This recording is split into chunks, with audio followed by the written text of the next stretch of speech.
عالمہ فاضلہ محدثہ مفسرہ مفتیہ حضرت عائشہ رضی اللہ تعالیٰ عنہ فرماتی ہیں میں نبی پاک کے ساتھ گھر میں جلوہ فرمایا کہ چارپائی کے اوپر حضور نے اپنی ساق مبارک کھولی ہوئی ہے، پنڈلیوں سے کپڑا اترا ہوا ہے، مندق الباب دروازہ کھٹکھٹانے والا کھٹکھٹایا، کہا کون ہے؟ حضور نے پہلے ہی فرما دیا دروازہ کھٹکھٹانے والا میرا صدیق اکبر ہے، دروازہ کھول دو۔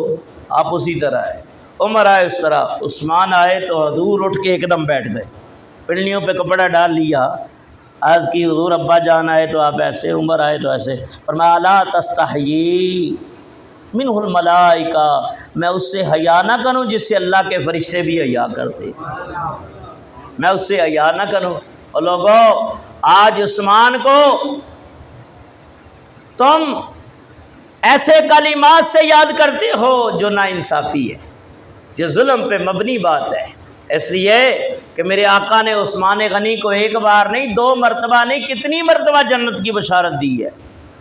آپ نے جیسے گھونگھٹ لیا ہوتا ہے نا، بنا لیا ہوتا ہے، ایسے کیا ہوا ہے عثمان غنی، اس طرح کیا ہوا ہے اور گزر رہے ہیں۔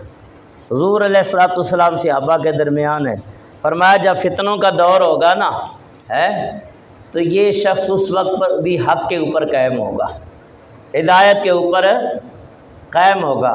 ایک مرتبہ پھر چادر اوڑھ کے جا رہے ہیں، فرمایا جس نے جنتی آدمی کو دیکھنا ہو وہ آگے بڑھ کے اس کو دیکھ لے۔ ایک صحابی کہتے ہیں مجھے بڑا شوق پیدا ہوا، میں آگے بڑھ کے جب کپڑا ہٹایا نا، پلو اٹھایا تو عثمان غنی کو پایا۔ اشرم بشرہ 10 صحابہ ہیں جن کو حضور نے جنت کی بشارت دی، ان میں بھی عثمان غنی شامل ہیں۔ جامع قرآن آپ ہیں، فرمایا یہاں تک کہ نبی پاک نے اپنے دستے رحمت کو عثمان غنی کا ہاتھ قرار دیا۔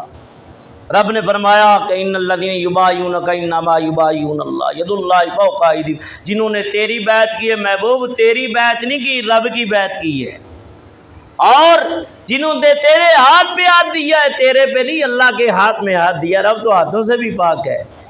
اور فرمایا کہ عثمان غنی جس کے ہاتھ کو حضور نے اپنا ہاتھ قرار دیا، فرمایا یہ میرا ہاتھ ہے، یہ عثمان کا ہاتھ ہے، پھر کبھی وہ شرمگاہ کو وہ ہاتھ نہیں لگایا، غسل بھی کرتے تو بیٹھ کے غسل کرتے، اس قدر ان کا تقویٰ اور طہارت تھی۔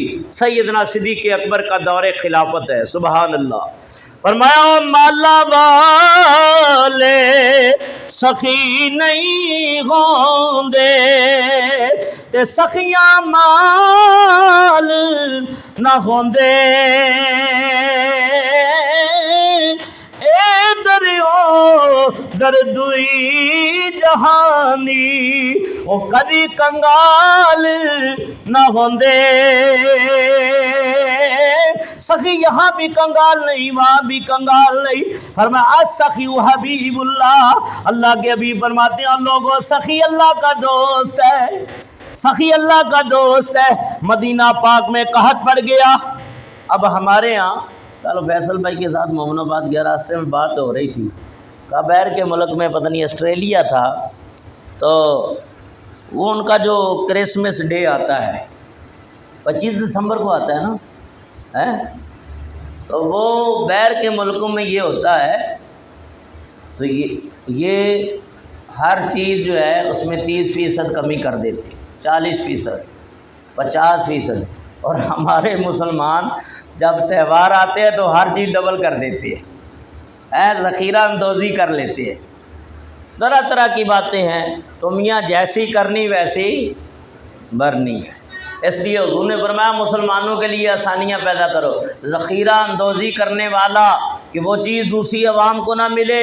حضور فرماتے ہیں کہ وہ کل قیامت کے دن اللہ کی غضب کی قہر کی نظر چڑھ جائے گا، اور فرمایا کہ ظلم ہے۔ اب پھر حضور نے فرمایا وَمَنْ غَشَّ عَلَيْنَا فَلَيْسَ مِنَّا، جو دھوکہ دے وہ بھی ہم میں سے نہیں ہے۔ فرمایا مسلمانوں کے لیے آسانی پیدا کر دو۔ اب آٹا ہمارے یہاں اگر قحط پڑ جائے تو بلیک میں مہنگا کر کے، بہت ساری چیزیں ہیں، یہ جتنی چیزیں تھیں جو مسلمانوں کا عمل نہیں تھا، کفار کا تھا، وہ سارے مسلمانوں نے وہ عمل لے لیے، اور مسلمانوں کے عمل کافروں نے لے لیے، یہود و نصارہ نے لے لیے۔ لہٰذا جو کرتا ہے اسے خود غور و فکر کرنا چاہیے کہ چینی میں بھی چینی 2 نمبر ملا کے اور مرچوں میں برادہ لکڑی کا ملا کے مختلف دھوکے بازی کر کے دودھ میں پانی ملا کے ملاوٹ کر کے ہر چیز میں ملاوٹ کر کے مسلمانوں کو دھوکہ دیتے ہیں، تو یاد رکھو تم کسی کو دھوکہ نہیں دے رہے، اپنے آپ کو دے رہے ہو۔ یخادعون، یہ دھوکہ دیتے ہیں، ما یخدعون الا انفسہم، کافروں کے لیے فرمایا، مگر نہیں اپنے نفس کو دھوکہ دیتے۔ فرمایا جو تو کافروں کا کام تھا وہ دھوکہ دیتے تھے، آج مسلمانوں نے اس عمل کو لے لیا۔ بہرحال قات پڑ گیا۔ سیدنا صدیق اکبر سے کسی نے کہا حضور آٹا نہیں مل رہا، گندم نہیں مل رہی، کیا کرے؟ فرمایا کل آسانی ہو جائے گی، کل آسانی ہو جائے گی۔ شام سے 1000 اونٹ حضرت عثمان غنی کے آ گئے، مدینہ کے بحری، جیسے ہمارے ہاں بحر جہاز ابھی کماڑی پہنچتے نہیں ہیں، سودے پہلے ہی ہو جاتے ہیں، چینی کا، تیل کا، بڑے بڑے جو لوگ ہیں وہ کر لیتے ہیں پیسے والے۔ تو بحر مدینے کے بحری اونٹ کھڑے ہو گئے اور تاجر پہنچ گئے، کہا اے عثمان ہمارے ہاتھ بھیج دو، 2% منافع۔ ایک نے کہا 3%۔ آپ نے فرمایا بھی کوئی اور بھی آگے بڑھے، کوئی بولی اور بھی لگائے۔ کہا جی زیادہ سے زیادہ 4-5% دے سکتے ہیں۔ کہا مجھے 10% چاہیے۔ کتنا چاہیے؟ 10%۔ کہا 10 تو کوئی نہیں دے گا، ہم پھر کیا کمائیں گے؟ کہا میرا رب دے گا، میرا رب دے گا۔ 10 دنیا 70 آخرت ہے۔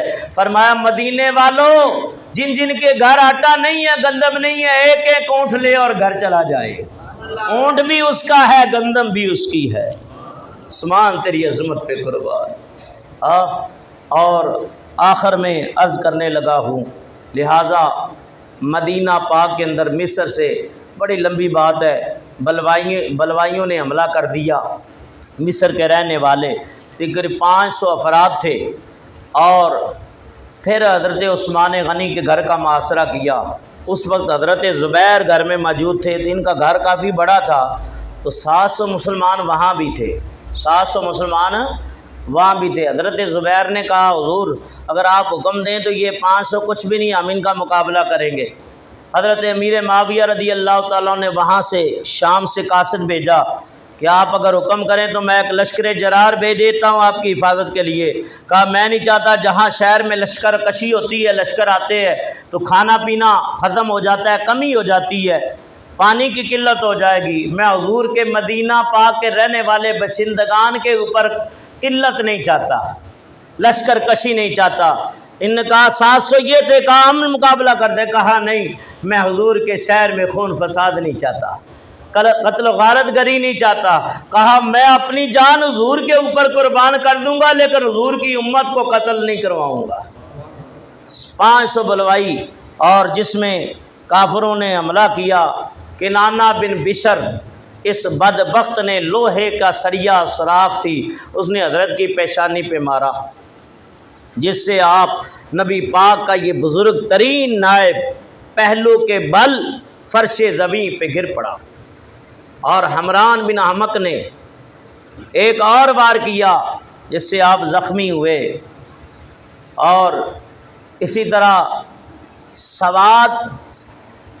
سودان نے بھی حملہ کیا، اور یہ عمر بن حمق جو ہے نیزہ لے کے آپ کی چھاتی پہ چڑھ گیا اور مارتا تھا، اور جب سودان نے آپ پہ حملہ کیا، تلوار ماری، تو آپ کی بیوی حضرت نائلہ نے آگے ہاتھ بڑھایا تو ان کی 3 انگلیاں کٹ کے گر گئی، اور لہٰذا وہ سینے پہ بدبخت عمر بن حمق جو ہے، یا حمق اس کو کہا جاتا ہے، وہ نیزہ مارتا تھا۔ اسی دوران آپ کی روح کف سے انسیدھی سے پرواز کر گئی، اور کتنے دن تک آپ تک پانی نہ پہنچا،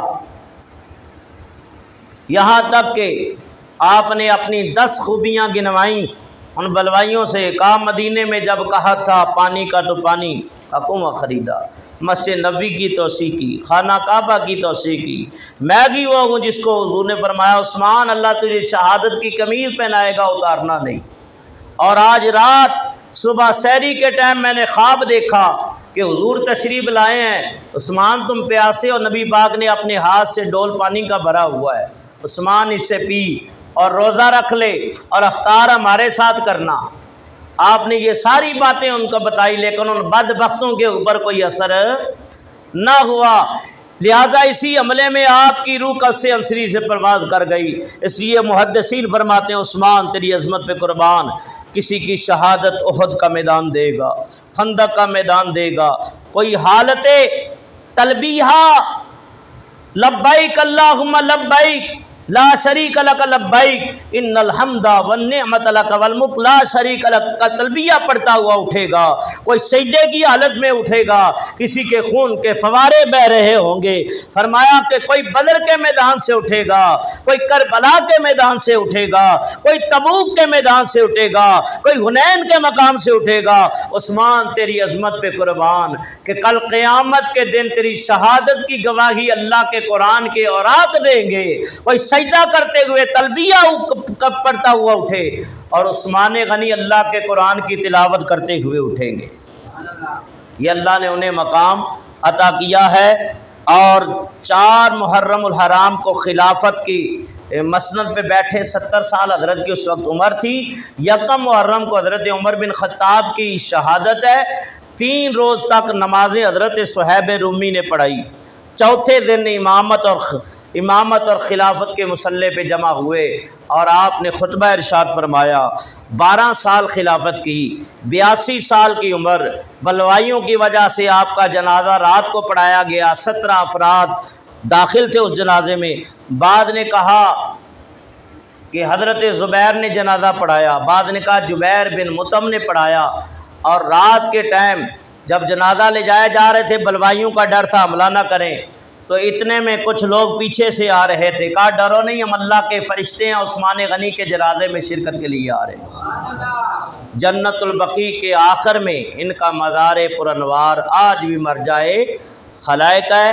82 سال عمر ہے، 12 سال خلافت کی مدت ہے، اور نبی پاک کے تیسرے خلیفہ ہے، اور آپ نے شہادت پائی۔ نبی پاک فرماتے ہیں اہل جنت کے چراغ عثمان بن عفان ہے۔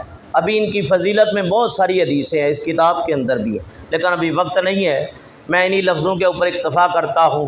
دعا ہے اللہ تعالیٰ میرا بیان کرنا اور آپ کا سننا قبول فرمائے، اور قیامت کے دن جن کو 70,000 کی بخشش فرمائیں گے، شفاعت کریں گے، اللہ ہمیں بھی ان میں شامل کر دے۔ واللہ الہادی والمعین وما علیہ